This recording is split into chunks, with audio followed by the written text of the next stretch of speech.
एक जंगल में एक सुनहरी झील थी। इस झील का पानी चमकता था, जैसे कि सूरज की किरणों का खिलबिलाना। इस झील में रहने वाली एक विचित्र मछली थी, जिसे सब लोग पानी की रानी के नाम से जानते थे। पानी की रानी एक मानव जैसी बोलती सुनती मछली थी। उसकी आवाज इतनी मधुर थी कि आसपास के सभी पशुओं को अपनी ओर आकर्षित कर लेती। एक दिन एक युवक जंगल में घूम रहा था। वह अपने आत्मनिर्भरता की खोज में था। जब उसने सुनहरी झील की ओर देखा, वह झील के किनारे पहुंचा और पानी की रानी को देखकर चकित हो गया। पानी की रानी ने उसको देखते ही अपनी मधुर आवाज में कहा, आओ मेरे साथ बातें करो।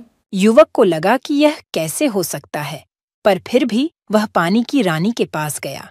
वहां पहुंचकर वह विचलित था कि कैसे एक मछली बोल सकती है।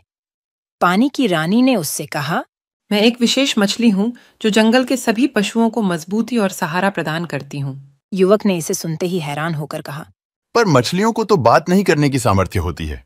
पानी की रानी हंसते हुए उसके पास आई और कहा, हाँ, मुझ में कुछ अद्भुत शक्तियाँ हैं जो मुझे इतनी विशेष बनाती हैं। उसने कहा, एक बार मुझे एक पुराना जादुई मंत्र सुनाया गया था, जिससे कि मैंने यह शक्तियाँ प्राप्त की हैं। युवक ने उसकी बातें सुनते हुए चौंक कर कहा, क्या आप मुझे वो मंत्र सिखा सकती हैं? पानी की रानी ने हंसते हुए कहा, ठीक है, मैं तुम्हें उस मंत्र का रहस्य बताती हूँ, पर ध्यान देना, ये जादूगर है और सिर्फ नेक इरादों के लिए ही काम करता है। युवक ने अनुमति देते हुए सिर झुकाया और पानी की रानी के वचनों का पालन करने का वायदा किया। पानी की रानी ने उसे मंत्र का जाप करना सिखाया और कहा, इस मंत्र का उपयोग करते समय सावधानी से करना, क्योंकि इसमें बहुत ही शक्ति है। युवक ने पानी की रानी के ध्यान में डालते हुए मंत्र का जाप किया। जैसे ही वह मंत्र जपने लगा, एक चमकती हुई मछली उसके हाथों में आई। युवक ने हैरानी से उस मछली को देखा और पानी की रानी का धन्यवाद किया। उसने मछली को सजगता से धर लिया और अपने घर की ओर चला। घर पहुंचकर वह अपने मित्रों को उस मछली के बारे में बताने के लिए उत्सुक था।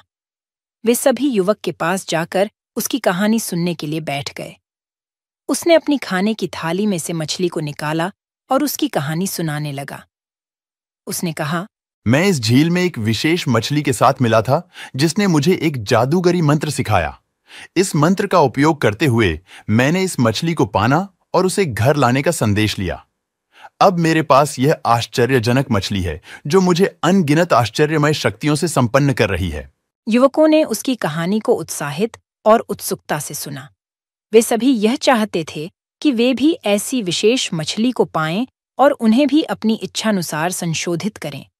उन्होंने उस युवक को धन्यवाद दिया और उसे उसी रात अपने घर लौटने की शुभकामनाएं दीं। युवक ने भी उन्हें धन्यवाद दिया और अपने घर की ओर चला गया।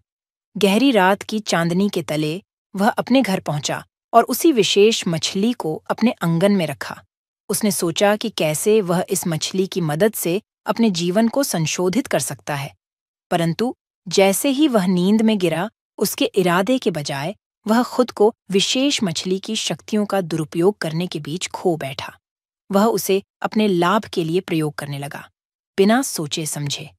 दिन बीतते गए और युवक का व्यवहार और बदलता गया।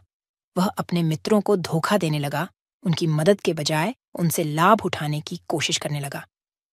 वह अपनी विशेष मछली के साथ रहकर अहंकार में डूब गया और उसका उपयोग उसके लाभ के लिए करने लगा।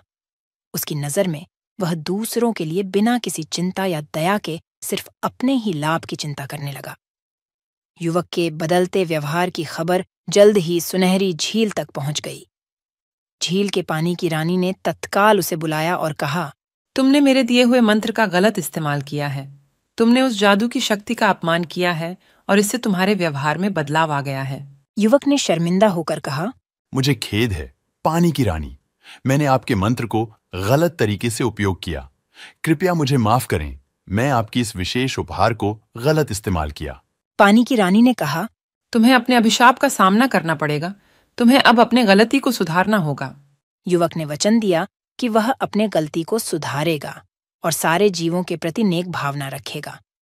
पानी की रानी ने उसे एक अद्भुत उपहार दिया, जो उसके आत्मविश्वास को संवारने के लिए था। युवक ने उसे धन्यवाद कहा और फिर से उसके साथ जंगल की यात्रा पर निकला। उसने एक सच्चे साथी और दयालु राजा की तरह अपने जीवन में नैतिकता और नेकी का पाठ पढ़ा। उसने अपने व्यवहार में सुधार किया और जंगल के सभी पशुओं के प्रति अच्छा व्यवहार किया। उसकी सच्चाई, समर्पण और नेकी ने उसे जंगल के सबसे प्रिय और सम्मानित व्यक्ति बना दिया। इस प्रकार वह अपने जीवन की यात्रा में नैतिकता, ईमानदारी और नेकी के मार्ग पर चलता रहा और खुशहाली प्राप्त की।